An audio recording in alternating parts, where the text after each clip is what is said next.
আসসালামু আলাইকুম, আমন্ত্রণ বাংলা ভিশন সংবাদে। আপনাদের সাথে আছি আয়েশা নুসরাত ইসলাম। শুরুতেই উজালা পেন্ট সংবাদ শিরোনাম। সাহিত্য চর্চা ও বই পড়লে বিপথে যাবে না তরুণ সমাজ, বলেছেন প্রধানমন্ত্রী। অমর একুশে বইমেলা শুরু। 4 বিশিষ্ট নাগরিকের সাথে সার্চ কমিটির বৈঠক। রাজনৈতিক সংকট কাটাতে সৎ, সাহসী আর বিবেকবান ব্যক্তিদের নির্বাচন কমিশনে নিয়োগের পরামর্শ। রাষ্ট্রদ্রোহ ও নাশকতার 10 মামলায় 27 ফেব্রুয়ারি খালেদা জিয়াকে আদালতে হাজিরের নির্দেশ। সাংবাদিক নির্যাতনের ঘটনা অপ্রীতিকর, বলেছেন আইজিপি। অপরাধের মাত্রা বিবেচনা করে ব্যবস্থার আশ্বাস ডিএমপি কমিশনারের। দেখছিলেন উজালা পেন্ট সংবাদ শিরোনাম। এগিয়ে চলো কল্পনার রাজ্যে। এবারে বিস্তারিত।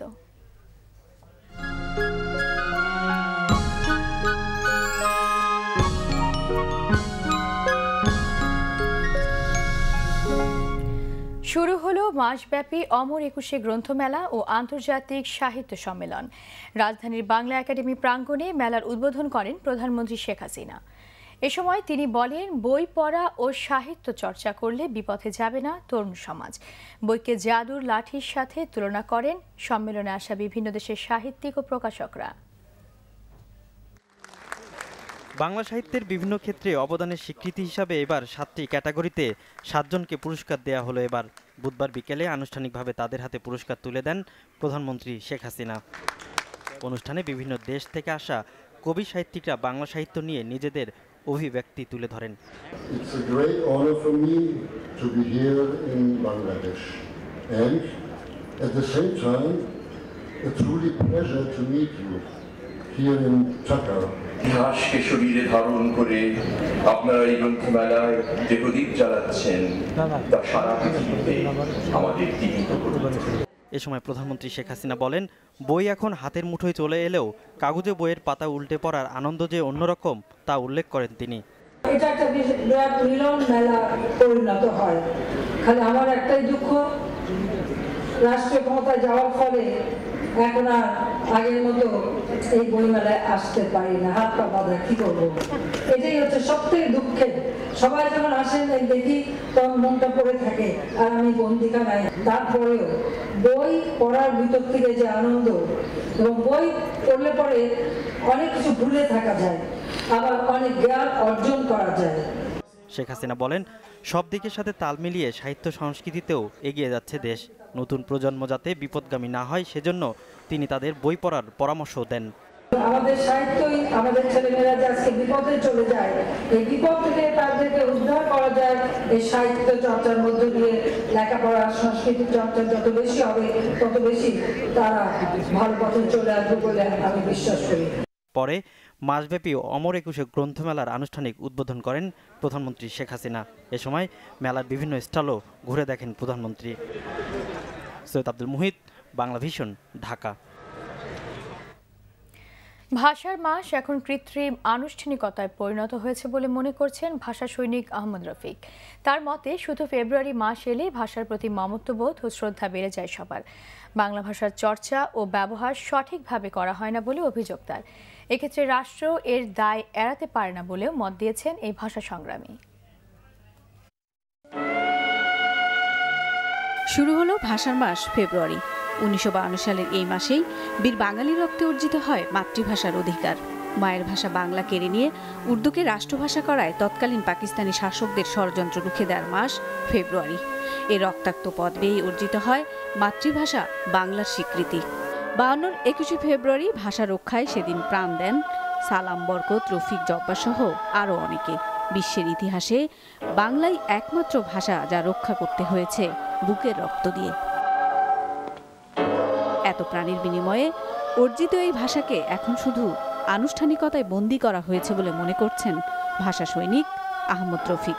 বলেন, 21শে ফেব্রুয়ারি আন্তর্জাতিক মাতৃভাষা দিবস হিসেবে ঘোষণা করা হলেও এর মর্যাদা পরিপূর্ণভাবে দেওয়া সম্ভব হচ্ছে না। পুরোপুরি আনুষ্ঠানিকতা এবং কৃত্রিম আনুষ্ঠানিকতা।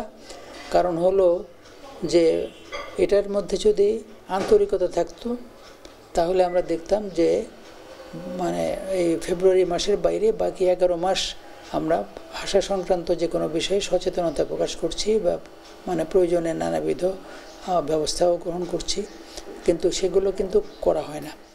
এদিকে নতুন প্রজন্মের কাছে ভাষা সংগ্রামের ইতিহাস ও ঐতিহ্য তুলে ধরতে কাজ করছে ভাষা আন্দোলন গবেষণা কেন্দ্র ও জাদুঘর। 21-এর চেতনা, বাংলা ভাষা ও ভাষা আন্দোলনের অগ্রসেনানীদের সবসময় স্মরণীয় করে রাখতেই চেষ্টা চালিয়ে যাচ্ছে এই গবেষণা কেন্দ্রটি।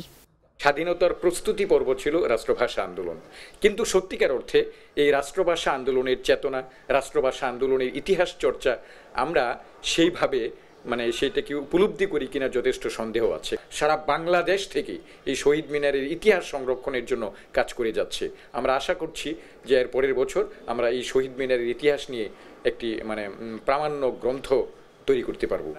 সেতু আহমেদ, বাংলা ভিশন, ঢাকা। খুবই গুরুত্বপূর্ণ আন্দোলন। এদিকে প্রধান বিচারপতি সুরেন্দ্র কুমার সিনহা বলেছেন, উচ্চ আদালতে মামলার রায় বাংলায় দেওয়ার উদ্যোগ নেওয়া হচ্ছে। বুধবার সুপ্রিম কোর্টে সরস্বতী পূজা উদযাপন অনুষ্ঠানে প্রধান বিচারপতি জানান, এরই মধ্যে হাইকোর্টের অনেক বিচারপতি বাংলায় রায় দিয়েছেন। বাংলায় রায় দিতে হলে আইনজীবীদেরও সহযোগিতা করতে হবে মন্তব্য করেন প্রধান বিচারপতি। তিনি বলেন, তদন্ত এবং প্রসিকিউশনের ত্রুটির কারণে অনেক সময় প্রকৃত আসামিরা খালাস পেয়ে যায়।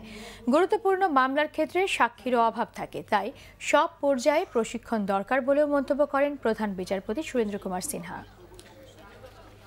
আমরা একটা মেকানিজম চিন্তা ভাবনা করছি বাহির করার, যাতে বাংলায় প্রম্পটলি ডিকটেশন দেব ওপেন কোর্টে, সেটা রেকর্ডিং হয়ে অটোমেটিক্যালি যেটা টাইপ প্রিন্ট হয়ে বাইর হয়ে আসবে।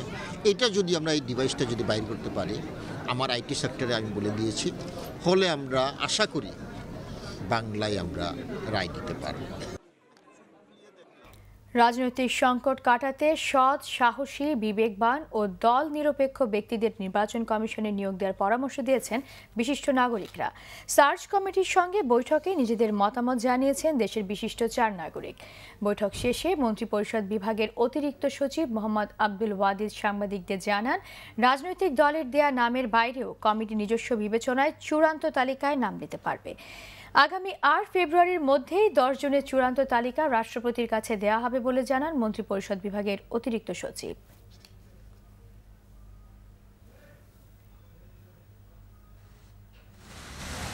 সোমবার প্রথম দফায় নাগরিক সমাজের 12 জনের সঙ্গে বৈঠকের পর দ্বিতীয় দফায় বুধবার আরও 4 জন বিশিষ্ট নাগরিকের সঙ্গে বৈঠক করেন সার্চ কমিটির সদস্যরা। সকাল 11টায় শুরু হওয়া বৈঠকে বিশিষ্টজনরা জানান, দেশের স্বার্থে নির্বাচন কমিশনকে কার্যকর করতে সাংবিধানিক দায়িত্ব পালনের সক্ষম ব্যক্তিদের কমিশনে নিয়োগ দিতে হবে এবং মুক্তিযুদ্ধের চেতনার সাথে বিরোধ আছে এমন ব্যক্তিদের কমিশনার হিসেবে বিবেচনায় না আনারও পরামর্শ দেন তারা। আমাদের দরকার অত্যন্ত যোগ্য, দলনিরপেক্ষ, প্রজ্ঞাবান, বিবেকবান নির্বাচন কমিশনার, প্রধান নির্বাচন কমিশনার। এইটি আমাদের পরামর্শ সার্চ কমিটির কাছে। সবচেয়ে বড় কথা যে চিফ ইলেকশন কমিশনার, তিনি হচ্ছে প্রতীক। তিনি যদি একটু নরম হন তাহলে ওই কমিশন জিরো হয়ে গেল। মেরুদণ্ড শক্ত থাকতে হবে, কোনো হুমকি কোনো কিছু তারা পরোয়া করবে না। আমরা চাইব এই যে এক্সারসাইজ শুরু হয়েছে, এর মাধ্যমে বাংলাদেশে গণতন্ত্র সুরক্ষা হবে এবং এটা এই ধারা অব্যাহত থাকবে। সার্চ কমিটির কাছে বিশিষ্ট নাগরিকদের মতামত পরবর্তী নির্বাচন কমিশনের জন্য সুপারিশ হিসেবে দেওয়ার পরামর্শ তাদের। এই সার্চ কমিটি তার নিজেদের প্রজ্ঞার ভিত্তিতে ওনারা কতগুলো পরামর্শ আকারে আগামী নির্বাচন কমিশনকে দিয়ে যাবেন, এটা আমি বলেছি। এবারও আমরা আশা করব যে সার্চ কমিটির রেকমেন্ডেশনটা পাওয়ার সঙ্গে সঙ্গে গতবারের মতন এটাও পাবলিক করা। আমাদের সবার প্রত্যাশা হচ্ছে এই সার্চ কমিটি সবচেয়ে বড় সাকসেস হবে যেই দুটো নাম, ওই দুটো নামের বাইরে আর সরকার চলে না। তার মানে সার্চ কমিটি সিলেক্ট করলো। সবচেয়ে বড় কথা, who is going to be the chief election commissioner? The chief election commissioner defines the character, defines the power, defines the entire election commission. বিশিষ্টজনদের মতামত সার্চ কমিটি গুরুত্বের সাথে বিবেচনা করবে বলে জানিয়েছেন মন্ত্রিপরিষদ বিভাগের অতিরিক্ত সচিব। রাজনৈতিক দলগুলোর কাছ থেকে যে সমস্ত তালিকা আমরা পেয়েছি, কমিটি পেয়েছে, নট নেসেসারিলি তারাই মানে তাদেরকেই সুপারিশ করা হবে। এর বাইরের থেকে কমিটি তাদের স্ববিবেচনায় তারা কোনো নাম যদি তার বিবেচনা করতে চান তারা সংগ্রহ করবেন, সংগ্রহ করে তারা বিবেচনা করবেন। রাজনৈতিক দলগুলোর সুপারিশের বাইরে থেকেও আসতে পারে। সুপারিশ করার জন্য এ পর্যন্ত পাওয়া মতামত ও নামের তালিকা নিয়ে বৃহস্পতিবার বিকেল 4টায় আবারও বৈঠকে বসবে search committee. Sharmin Ibrahim, Bangla Vision, Dhaka. এদিকে সার্চ কমিটিকে প্রভাবিত না করতে প্রধানমন্ত্রীর প্রতি আহ্বান জানিয়েছেন বিএনপি চেয়ারপারসনের উপদেষ্টা জয়নুল আবদিন ফারুক। জাতীয় প্রেস ক্লাবের সামনে এক মানববন্ধনে বিএনপি চেয়ারপারসনের উপদেষ্টা জয়নুল আবদিন ফারুক বলেন, রাষ্ট্রপতি রাজনৈতিক দলগুলোর মতামত উপেক্ষা করে কেবল আওয়ামী মনোভাবাপন্ন লোক দিয়ে সার্চ কমিটি করেছেন। গণতন্ত্র ও সুষ্ঠু নির্বাচনের স্বার্থে জনগণ চায় একটি শক্তিশালী নির্বাচন কমিশন, শুধু আওয়ামী লীগ চায় না। আওয়ামী লীগের চাওয়া অনুযায়ী নির্বাচন কমিশন গঠন করলে তা জনগণের কাছে গ্রহণযোগ্য হবে না। বেগম জিয়ার প্রস্তাব আমলে নিয়ে নির্বাচন কমিশন গঠন করতে সার্চ কমিটির প্রতি আহ্বান জানান জয়নুল আবদিন ফারুক।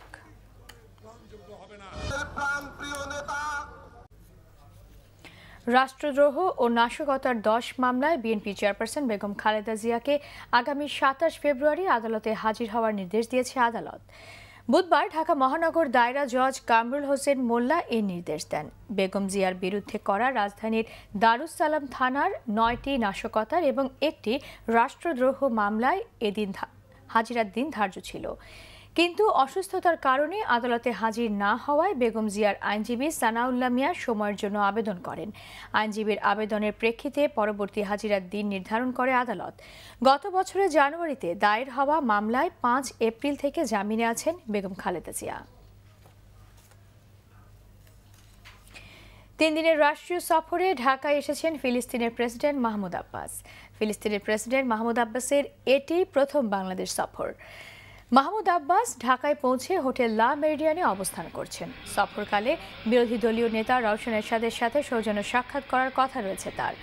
মাহমুদ আব্বাস বঙ্গভবনে আয়োজিত এক রাষ্ট্রীয় নৈশভোজে অংশ নেবেন। এছাড়া কাল বৃহস্পতিবার দুপুরে সাভার স্মৃতিসৌধে শ্রদ্ধা নিবেদন এবং বঙ্গবন্ধু জাদুঘর পরিদর্শনের পর বিকেলে প্রধানমন্ত্রী শেখ হাসিনার সাথে আনুষ্ঠানিক বৈঠক করার কথা রয়েছে মাহমুদ আব্বাসের। শুক্রবার দুপুরে ঢাকা ছাড়বেন ফিলিস্তিনের প্রেসিডেন্ট। রাতে ফিলিস্তিনের প্রেসিডেন্টের সাথে সৌজন্য সাক্ষাৎ করেছেন পররাষ্ট্রমন্ত্রী A.H. মাহমুদ আলী। পরে পররাষ্ট্রমন্ত্রী জানান, বাংলাদেশ ও ফিলিস্তিন দুদেশের মধ্যে সম্পর্ক উন্নয়ন ও পারস্পরিক সহযোগিতা বৃদ্ধি বিষয়ক একটি সমঝোতা স্মারক সই হবে। যেটা আলোচনা করলাম তাতে প্রেসিডেন্ট আব্বাস বলেছেন যে তিনি ফিরে গিয়ে প্যালেস্টাইনি যে বিজনেসম্যানস ডেলিগেশন অর্থাৎ ব্যবসায়ী শিল্পপতি প্রতিনিধি দল তিনি বাংলাদেশে পাঠাতে চান।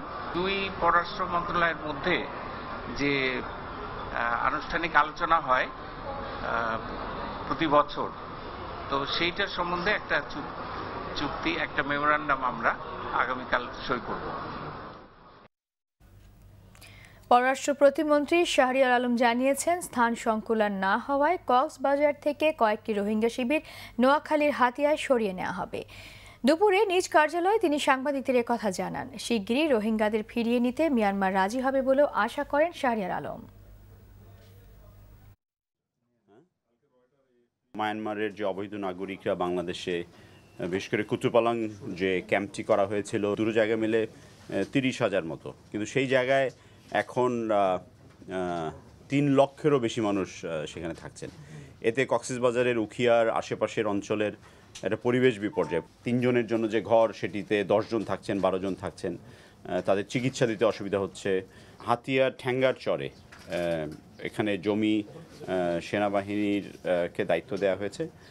সেই জায়গায় পরীক্ষা নিরীক্ষা করে সেখানে পরিবেশ উপযোগী করে, বসবাস উপযোগী করে আস্তে আস্তে তাদেরকে সেই কক্সবাজারের উখিয়ার ওই জায়গা থেকে সরিয়ে এখানে নিয়ে আসার একটি প্রক্রিয়া শুরু করার জন্য। শাহবাগে সাংবাদিকদের উপর হামলার ঘটনাকে অপ্রীতিকর বলেছেন আইজিপি A.K.M. শহীদুল হক। এদিকে ঢাকা মহানগর পুলিশ কমিশনার আসাদুজ্জামান মিয়া জানিয়েছেন, ওই ঘটনায় দায়ী পুলিশ সদস্যদের বিরুদ্ধে অপরাধের মাত্রা বিবেচনা করে ব্যবস্থা নেওয়া হবে। আর বিশেষজ্ঞরা বলছেন, দায়ী সদস্যদের বিরুদ্ধে নামমাত্র ব্যবস্থা নিলেই হবে না। বুধবার সকালে ডিএমপির ৪২তম প্রতিষ্ঠাবার্ষিকী উপলক্ষে নগরবাসীকে শুভেচ্ছা জানাতে শাহবাগে অনুষ্ঠানের আয়োজন করে ঢাকা মেট্রোপলিটন পুলিশ। এ সময় সাংবাদিকদের উপর হামলার ঘটনায় দায়ী পুলিশ সদস্যদের কাউকেই ছাড় দেওয়া হবে না বলে জানান পুলিশ কমিশনার। বলেন, কোনো ব্যক্তির দায় বাহিনী কখনো নেবে না। আমরা তদন্ত কমিটির প্রতিবেদন পেয়েছি। প্রতিবেদনটা আমরা আমাদের সংশ্লিষ্ট ঊর্ধ্বতন অফিসার এটা পর্যালোচনা করছি। পর্যালোচনাতে দোষীদের দোষের মাত্রা বিবেচনা করে উপযুক্ত শাস্তির বিধান করা হবে। যে কোনো ধরনের অপেশাদারী আচরণ, জনহয়রানি বরদাস্ত করা হয় না, হবে না। 8 ঘন্টা ডিউটি করার কথা, ঘোর রৌদ্রে যখন ওই লোকটা 16 ঘন্টা ডিউটি করে তখন কিন্তু সে স্বাভাবিক ব্যবহারটা অনেকটা নষ্ট হয়ে যায়। অন্যদিকে সাভারে এক অনুষ্ঠানে সাংবাদিকদের সহায়তা করতে পুলিশ সদস্যদের প্রতি নির্দেশ দিয়েছেন পুলিশ মহাপরিদর্শক AKM শহীদুল হক। পেশাগত দায়িত্ব পালনের জন্য আমাদের সহায়তা দিতে হবে, এইগুলি সবসময় বলি। তারপর যেখানে ত্রুটি বিচ্যুতি হয় সেগুলি আমরা জিরো টলারেন্স নিয়ে দেখি, তাদের বিরুদ্ধে আমরা কঠোর দৃষ্টিতে নিয়ে তাদেরকে বিভাগীয় ব্যবস্থা নেওয়া হয়।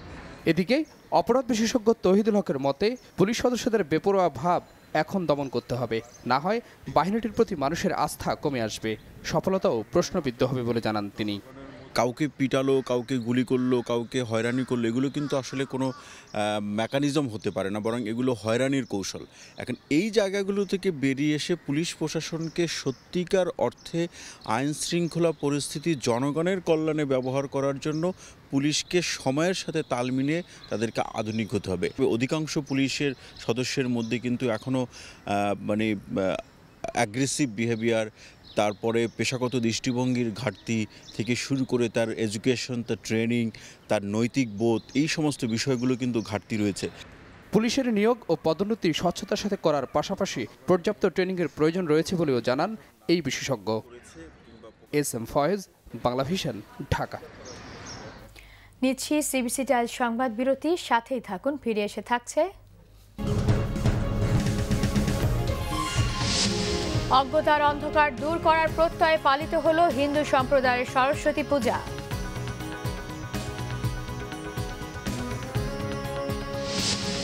মে মাসে দেশের 15 জেলায় ঘূর্ণিঝড় রোয়ানু পরবর্তী ত্রাণ কার্যক্রমে রাজনৈতিক প্রভাবের প্রমাণ মিলেছে, দাবি TIBর।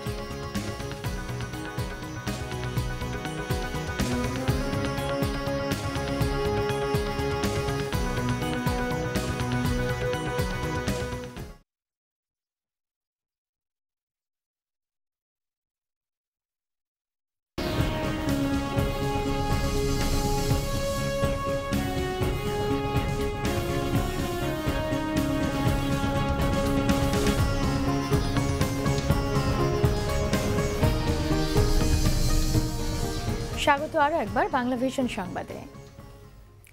সরস্বতী পূজা হলো আজ।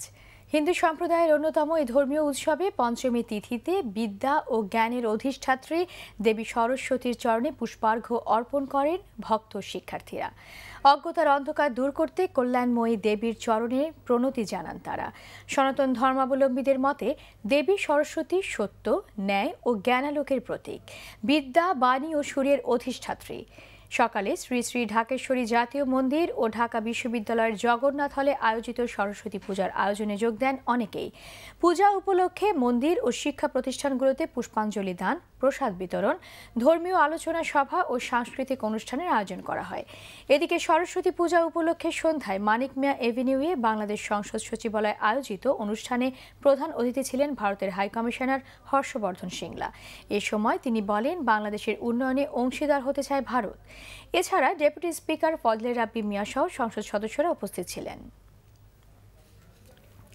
এদিকে দেশ জুড়েও পালিত হয়েছে হিন্দু সম্প্রদায়ের অন্যতম ধর্মীয় উৎসব সরস্বতী পূজা। বিদ্যাদেবীর পূজা, আরতি, পুষ্পাঞ্জলির মাধ্যমে হয়েছে এই পূজা। নগরীর JM সেন হল ছাড়াও চট্টগ্রামের অধিকাংশ শিক্ষা প্রতিষ্ঠান ও মন্দিরে সরস্বতী পূজা আয়োজন করা হয়। পূজার আনুষ্ঠানিকতার মধ্যে ছিল পুষ্পাঞ্জলি, প্রসাদ বিতরণ, পরে ধর্মীয় আলোচনা, সাংস্কৃতিক অনুষ্ঠান ও আরতি হয়। এদিকে পৃথিবীতে অন্ধকার দূর করে জ্যোতির্ময় আলোর প্রকাশ করতেই চট্টগ্রাম বিশ্ববিদ্যালয়ের সনাতন ধর্ম পরিষদ আয়োজন করে বাণী অর্চনা 2017। কুমিল্লা নগরীর পূজা মণ্ডপ সহ জেলার বিভিন্ন শিক্ষা প্রতিষ্ঠান, ক্লাব ও ব্যক্তি উদ্যোগে বাড়িতে বাড়িতে অনুষ্ঠিত হয় সরস্বতী পূজা। ভক্তরা অঞ্জলি দিতে যান বিভিন্ন পূজা মণ্ডপে। এদিকে পূজাকে ঘিরে মণ্ডপগুলোতে নেওয়া হয়েছে বাড়তি নিরাপত্তা।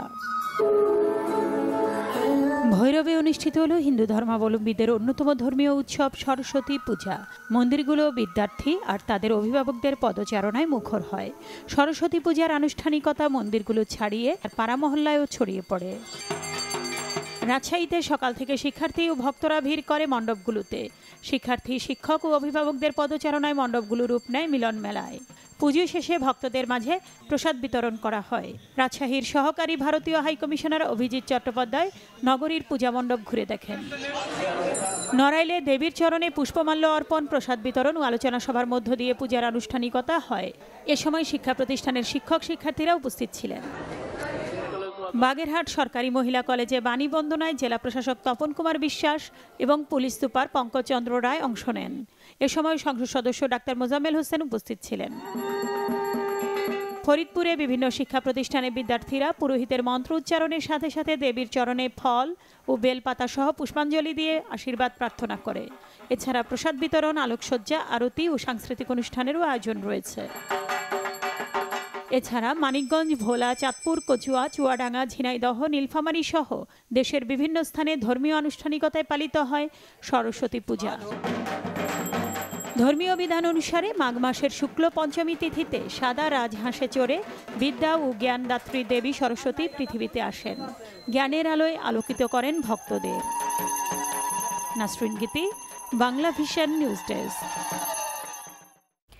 রাজধানীর যাত্রাবাড়ির একটি বাড়িতে অভিযান চালিয়ে 4 জঙ্গিকে গ্রেফতার করেছে র্যাব। বুধবার ভোর রাতের দিকে এই অভিযান চালানো হয়। গ্রেফতার জঙ্গিদের একজনের নাম আশফাকি আজম ওরফে আপেল। সে সার্ভার তামিম জঙ্গি গোষ্ঠীর আইটি শাখার প্রধান ছিল বলে ধারণা করছে র্যাব। গোপন সংবাদের ভিত্তিতে যাত্রাবাড়ির দনিয়া AK হাই স্কুল মাঠের পাশের একটি বাড়িতে বুধবার ভোরে অভিযান চালানো হয় বলে জানায় র্যাব। অভিযানে গ্রেফতার করা হয় 4 জঙ্গিকে। র্যাব গণমাধ্যম শাখার পরিচালক কমান্ডার মুফতি মাহমুদ খান বলেন, গ্রেফতার 4 জঙ্গির মধ্যে একজন আশফাকি আজম ওরফে আপেল। সে একজন প্রকৌশলী। 90 JMBর সারোয়ার তামিম গ্রুপের আইটি শাখার প্রধান ছিল বলে র্যাবের ধারণা। গ্রেফতার 4 জঙ্গিকে জিজ্ঞাসাবাদ চলছে বলে জানান মুফতি মাহমুদ। তিনি জানান, অভিযানে অস্ত্র ও গোলা বারুদ সহ বিপুল পরিমাণ বিস্ফোরক উদ্ধার করা হয়েছে ওই বাড়ি থেকে। এদিকে ট্রান্সপারেন্সি ইন্টারন্যাশনাল বাংলাদেশ TIB জানিয়েছে, গত মে মাসে দেশের 15 জেলার আঘাত হানা ঘূর্ণিঝড় রোয়ানু পরবর্তী ত্রাণ কার্যক্রমে রাজনৈতিক প্রভাবের প্রমাণ পাওয়া গেছে। তাদের এক গবেষণায় এসব তথ্য প্রমাণ উঠে এসেছে, এমন দাবি TIBর। সকালে রাজধানীতে আয়োজিত এক সংবাদ সম্মেলনে TIBর নির্বাহী পরিচালক ডক্টর ইফতেখারুজ্জামান জানান, অনেক ক্ষেত্রেই ভোট ব্যাংকের কথা ভেবে ত্রাণ বিতরণ করা হয়েছে। গবেষণায় বলা হয়, প্রাকৃতিক দুর্যোগ মোকাবেলা ও ব্যবস্থাপনায় বাংলাদেশ বিশ্বের কাছে রোল মডেল হিসেবে বিবেচিত হলেও সুশাসনের দৃষ্টিকোণ থেকে বাংলাদেশ অনেক ক্ষেত্রেই পিছিয়ে আছে। ঘূর্ণিঝড় রোয়ানুর মোকাবেলা ও পুনর্বাসন নিয়ে চালানো গবেষণায় TIB এর গবেষকরা বলেন, অনেক ক্ষেত্রে ঘূর্ণিঝড় আশ্রয় কেন্দ্রগুলো ব্যবহৃত হচ্ছিল স্থানীয় প্রভাবশালীদের প্রয়োজনে। আবার আশ্রয় কেন্দ্র নির্মাণের স্থান নির্বাচনের ক্ষেত্রেও রাজনৈতিক প্রভাবের প্রমাণ পেয়েছে TIB। ত্রাণ এলাকা নির্বাচন ও ত্রাণ বিতরণ দুই ক্ষেত্রেই অনিয়ম খুঁজে পেয়েছে TIB।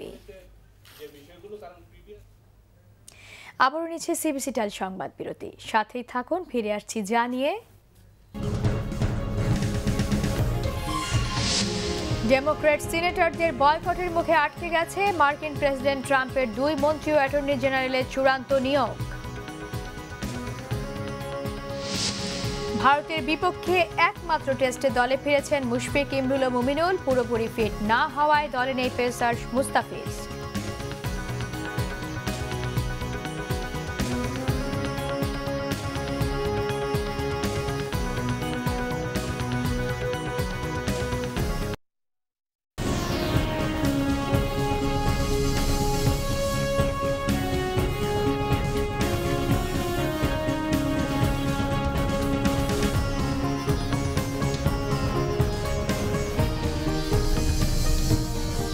আবারও স্বাগত বাংলা ভিশন সংবাদে। আমিন জুয়েলার্স আন্তর্জাতিক সংবাদ।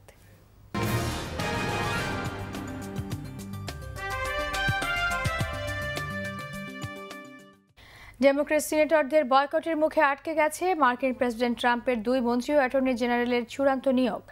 বিক্ষোভ করেছেন সুপ্রিম কোর্টের বিচারক হিসেবে ট্রাম্পের বাছাই করা নেল গোরসাচের বিরুদ্ধেও।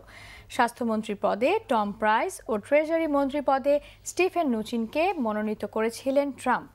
প্রেসিডেন্ট হিসেবে ট্রাম্পের দায়িত্ব গ্রহণের দ্বিতীয় সপ্তাহে সিনেটে তাদের নিয়োগ চূড়ান্ত হওয়ার কথা, কিন্তু তাদের বিষয়ে বিস্তারিত তথ্য প্রকাশের দাবিতে সিনেটের ভোটে অংশ না নেওয়ার ঘোষণা দেন ডেমোক্র্যাট সদস্যরা। এতে আটকে গেছে তাদের চূড়ান্ত নিয়োগ। সেই সাথে অ্যাটর্নি জেনারেল হিসেবে জেফ সেশনসের নিয়োগও থমকে আছে।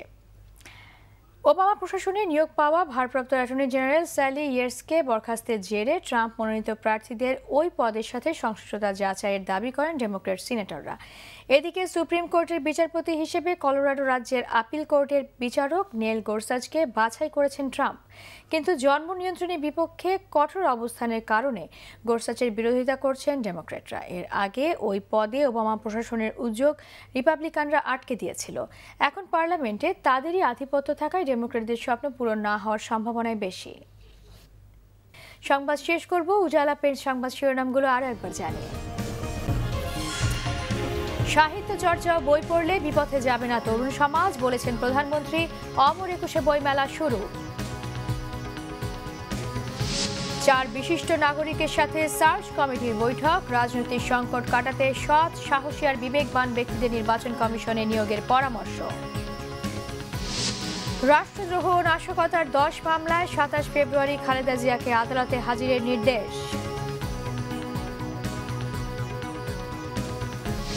সাংবাদিক নির্যাতনের ঘটনা অপ্রীতিকর, বলেছেন আইজিপি। অপরাধের মাত্রা বিবেচনা করে ব্যবস্থার আশ্বাস ডিএমপি কমিশনারের। এই ছিল এখনকার মতো। পরের সংবাদ রাত 10:30টায়। এর আগে 9টায় রয়েছে নিউজ টপ 10 দেখার আমন্ত্রণ রইল। এছাড়া দেশ বিদেশের সংবাদ সবার আগে জানতে গ্রামীণ ফোন বাংলা লিংক অথবা এয়ারটেল থেকে ডায়াল করুন 1616 নম্বরে। এতক্ষণ সাথে থাকার জন্য ধন্যবাদ।